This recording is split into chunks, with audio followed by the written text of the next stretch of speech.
Bang, abang ada kipas atau gimana bang? Ya. Jangan dikipas bang. Mikrofon kalau dikipas begini bang. Itu bang. Siap. Suaranya jadi berisik. Silakan bang. Apa yang mau Anda sampaikan?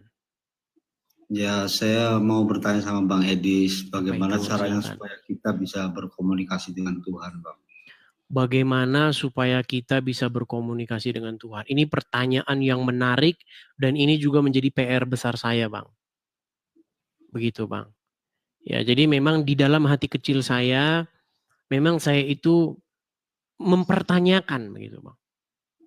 Ya, mengapakah nabi-nabi atau orang-orang di dalam kitab suci itu kalau kita baca, mereka kadang ketika berdoa Tuhan itu bisa menjawab, terdengar suaranya. Tetapi kenapa pada tahun 2025 ini kok itu jarang sekali? Nampak-nampaknya, ini kalau pikiran saya, tapi ini belum tentu juga benar. Nampak-nampaknya memang sudah langka orang-orang di tahun 2025 ini, orang-orang yang suci. Kayaknya Bang, ini menurut saya ya, kayaknya untuk berkomunikasi dengan Tuhan, supaya Tuhan mau berbicara kepada kita, nampak-nampaknya perlu yang namanya kesucian diri. Begitu Bang. Jadi kalau pertanyaan Anda tadi, bagaimana supaya kita bisa berkomunikasi dengan Tuhan, suara Tuhan bisa benar-benar berbicara kepada kita, nampaknya kita harus melakukan penyucian diri begitu Bang. Mungkin dengan doa puasa, seperti itu. Ya Bang, karena dalam hidup saya kan terpikir ya bahwa tujuan hidup ya cuma itu Bang, bisa menemukan Tuhan yang benar-benar Tuhan gitu Bang. Iya, seperti itu memang Bang. Memang pada awal-awal kekristenan ya, di awal-awal bagaimana Kristen ini terbentuk, betapa orang-orang Kristen itu adalah orang-orang yang paling dekat dengan Yesus begitu. Ketika berbicara, Yesus menjawab. Tapi sekarang memang ya saya harus mengakui bahwa banyak gereja sekarang itu yang sudah kehilangan spirit yang dekat dengan Tuhan begitu. Gereja yang benar-benar kudus, yang dekat dengan Tuhan. Seperti itu. Kalau itu harus saya akui. Gitu, iya Bang, karena apa ya Bang, di dalam hati itu perasaan hidup itu nggak sempurna kalau belum ya itu bisa seperti itu Bang gitu. Ya. Saya juga barusan ya tadi saya ngobrol-ngobrol begitu ya tentang masalah ini begitu. Kenapa? Karena saya juga ngobrol dengan, kalau saya nggak live gini kan saya ngobrol gitu dengan seseorang mengenai masalah iman ini begitu. Kenapa murid-murid terdahulu itu bisa berkomunikasi dengan Yesus dan Yesus menjawab begitu. Tapi kenapa kok gereja sekarang nggak ada yang penuh dengan roh begitu.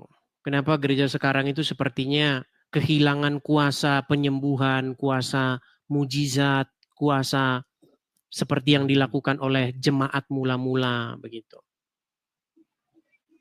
Seperti itu. Padahal tanda orang-orang Kristen itu sebenarnya itu mereka akan menumpangkan tangan di atas orang sakit dan akan sembuh, membangkitkan orang mati yang lumpuh berjalan seperti itu. Tapi kemana sekarang gereja yang seperti itu? Itu juga menjadi pergumulan saya gitu, internal di dalam diri saya gitu.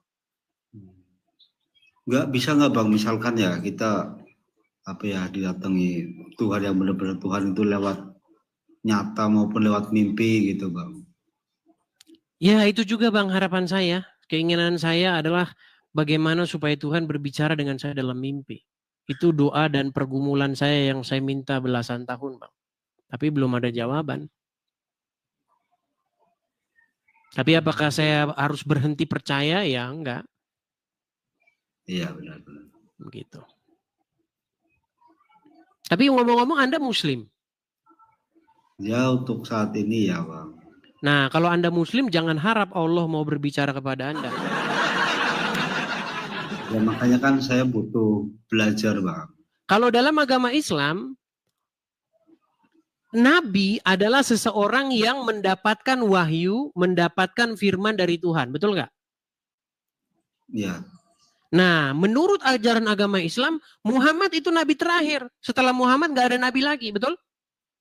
Iya benar Bang. Jadi kalau ada orang Islam berdoa, kemudian Allah memberikan jawaban atau Allah berfirman, otomatis orang tersebut akan dikatai tapir. Karena dia akan menjadi nabi setelah Muhammad. Betul? Ya. Logikanya kan kayak begitu. Iya. Betul nggak logikanya begitu? Coba sekarang tanya, Muhammad nabi terakhir nggak? Iya benar. Setelah Muhammad di dalam agama Islam boleh nggak ada nabi lagi? Setelah Muhammad itu kalau yang saya baca ya Bang, dalam sejarah itu katanya nabi palsu seperti Musailamah al-Kadzab gitu. Iya. Jadi di mana ada orang Islam mengaku mendapat wahyu dari Allah, Allah berfirman kepada dia, di detik yang sama orang tersebut harus dihukumi kafir.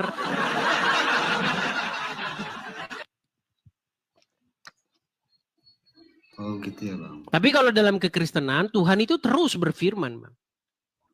Terus dia berfirman, terus dia menyatakan rencananya, terus dia memberitahukan kepada umatnya, begitu. Sama dan juga pencarian, Bang, di dalam dan pencarian saya adalah saya mencari suatu gereja di mana gereja itu melakukan tanda-tanda mujizat. Saya mencari gereja yang seperti itu. Di mana dia meletakkan tangan kepada orang yang sakit dan orang itu sembuh. Di mana dia meletakkan tangan di atas orang lumpuh, orang itu berjalan. Dan memang saya merasa bahwa kekristenan sekarang sudah dalam pengertian ya saya nggak mau bilang begini ya, tapi ini adalah fakta begitu. Gereja-gereja seperti itu memang sudah langka sekali dan saya belum ketemu. Tapi ya Bang Edis, selama saya lihat di live-nya Bang Edis itu, saya kok salutnya itu semuanya itu kompak semua sama Bang Edis gitu loh. Kompak gimana? Maksudnya apa ya, familiarnya itu dapet gitu Bang. Itu yang saya salut itu Bang. Iya, kekristenan kan memang harus seperti itu, saling menguatkan. Iman itu kan naik turun Bang. Iya. Saya, Anda, dan orang-orang lain itu imannya pasti naik turun. Ketika ada cobaan menerpa, ketika ada ujian menerpa, ketika kita berseru-seru kepada Tuhan, kok tidak ada jawaban. Seolah-olah kita mempertanyakan. Gitu kan? Iya. Makanya kita harus punya yang namanya komunitas. Nah, di dalam kekristenan, komunitas atau persekutuan itu cikal bakal gereja. Gereja itu munculnya dari situ. Gereja itu adalah persekutuan, perkumpulan orang-orang percaya. Diibaratkan seperti bara api. Kalau kami berkumpul sesama dengan bara api, maka kami akan terus menyala. Tetapi ketika kami berpisah, maka ketika iman kami lemah, tidak ada yang menguatkan. Itu makanya gunanya persekutuan. Makanya kalau dalam Kristen itu ada yang namanya gereja atau komsel. Itu supaya kita ketemu, saling berbagi gimana perjalanan imanmu, ujian apa. Nah, ya sharing sama teman gitu. Kekristenan seperti itu, Bang. Iya, seperti apa ya, benar-benar dalam satu keluarga yang deket banget lah gitu loh, Bang. Iya, seperti itu. Oke Bang. Tapi ngomong-ngomong, kenapa ini Anda kok masih Islam ini? Ya itu Bang, makanya kan saya kan pengen belajar juga kan sama Abang. Saya itu ikuti Abang udah ya lumayan lah gitu. Tapi gini ya. Bang, di dalam agama Islam itu, Anda nggak boleh bilang Allah berfirman kepada Anda, nanti langsung dihukumi kafir. Nggak boleh. Kenapa Bang? Loh, karena kalau Allah berfirman kepada Anda, maka Anda jadi nabi.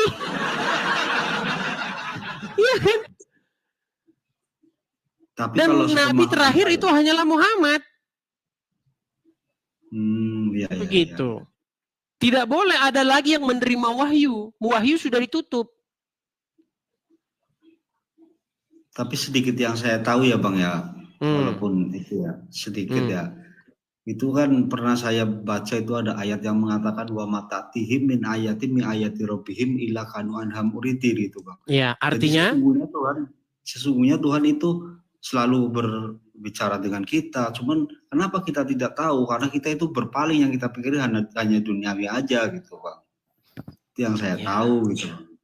Ya, jadi kalau kita berbicara tentang Al-Quran, Bang, yang dimaksud berbicara di sini berbicara bagaimana? Karena banyak juga, Bang, Tuhan berfirman kepada saya.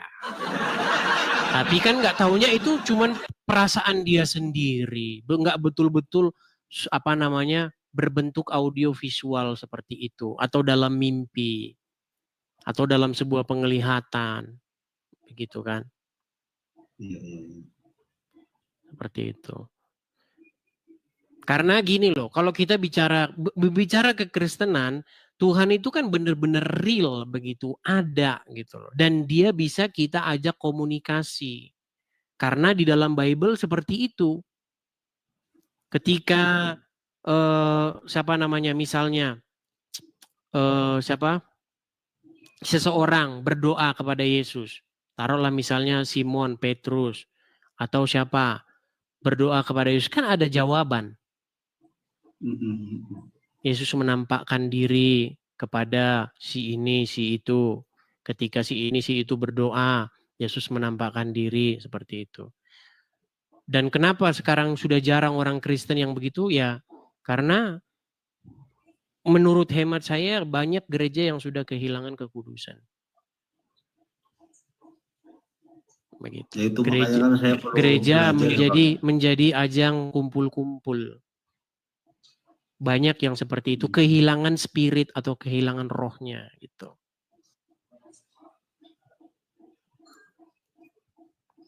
Hanya itu, Bang? Ya, Bang. Terima kasih ya, Bang ya. Oke, sama-sama Ahmad Fauzi Knalpot. Terima kasih ya buat teman-teman ya di bawah ya.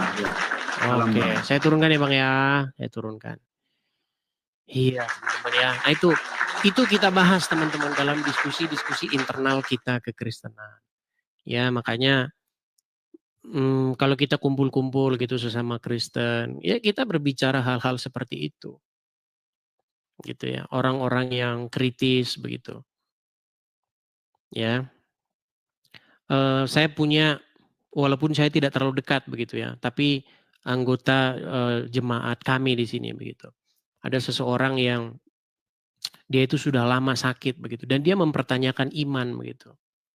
Kenapa saya berseru-seru kepada Tuhan kok tidak ada jawaban dan lain sebagainya. Itu panjang ceritanya ya. Ya seperti itulah. Ya, jadi perlunya kita ngobrol satu sama lain sesama orang-orang percaya gitu mengenai iman kita. Apakah yang kita percaya ini adalah sebuah dongeng-dongeng belaka ataukah yang kita percaya ini benar-benar real begitu. Itu kita harus share satu sama lain ya, membagikan pengalaman dan pemahaman kita akan sesuatu yang sesungguhnya sangat dalam ini gitu ya.